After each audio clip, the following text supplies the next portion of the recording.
L'espace qui est plus marquant pour moi, c'est les habitats que je faisais dans la neige. T'as 5 ans, t'as 6 ans, t'as ce matériau-là près de la maison. Tu commences un tunnel, ensuite t'apportes un petit matelas, une bougie, tu passes du temps dans la neige. J'aime sentir ces éléments extrêmes. C'est comme s'il y avait quelque chose d'euphorique. Mais es-tu conscient que là, on va pas faire un livre? Qu'est-ce qu'on voit depuis ton architecture? Qu'est-ce que ton architecture donne à voir?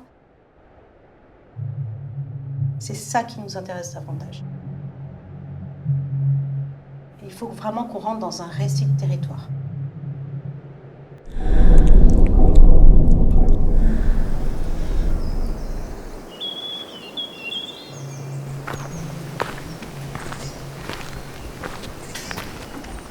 Le propos, c'est ce rapport-là, fragile et en même temps ancré, de l'architecture dans le paysage, dans le grand territoire. Ça peut être vraiment très beau de jouer sur ce rapport archi-nature.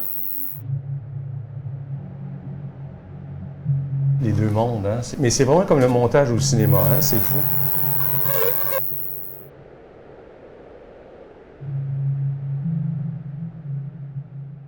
Une revue d'architecture est-elle une forme de documentaire? Je pense que oui. On a un univers. C'est pas une photo qui constitue ce qu'on comprend, mais c'est une succession d'images. Souvent, des fois aussi important que l'architecture réelle. Peu de gens, quand même, sont dans un projet qui commence avec une idée, des dessins, des maquettes, puis tout d'un coup, il y a des différentes étapes. Il y a de la structure, des fondations, des bouts de mur. On fait des projets, on essaie que ce soit une belle histoire, on part d'une idée, puis à un moment donné, on est dans cette idée.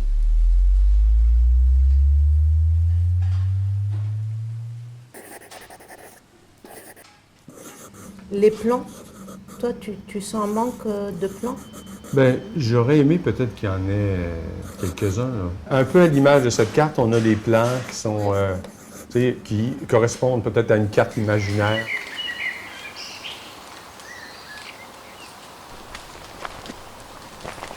Je pense que c'est ça la liberté qu'on a. De déroger. À ce qu'est une revue d'architecture.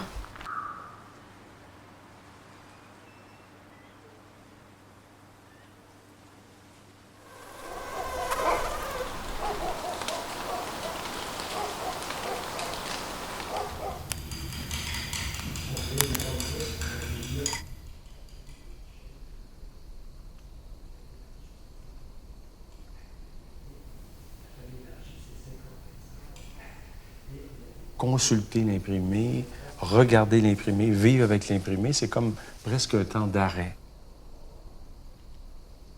Il y a cette idée de séquence, là, quelque part. Qu'il y a comme quelque chose qui fait se basculer, là.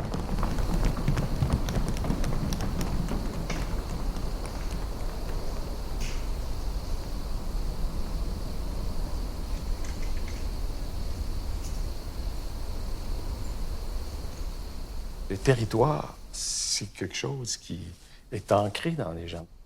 Cette présence, bien, tu l'as senti quand tu es arrivé à Montréal. L'hiver, au 19e siècle, c'était long.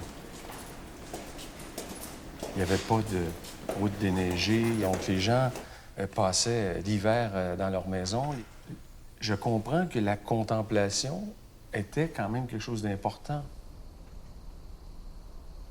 Tout se dilate en hiver. On est issu de gens qui ont passé, je dirais, presque des hivers immobiles.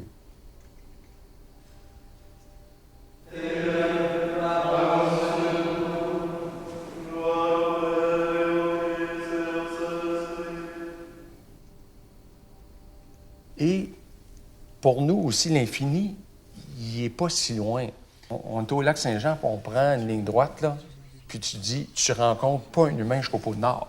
On ne parle pas dans ces termes-là, nous, comme Québécois, des grands espaces, mais vous comprenez probablement à travers nos récits, puis quand vous venez, que on peut mourir dans un territoire ici parce qu'on est seul, puis on est loin, puis tu peux partir dans la forêt. La forêt est tellement serrée.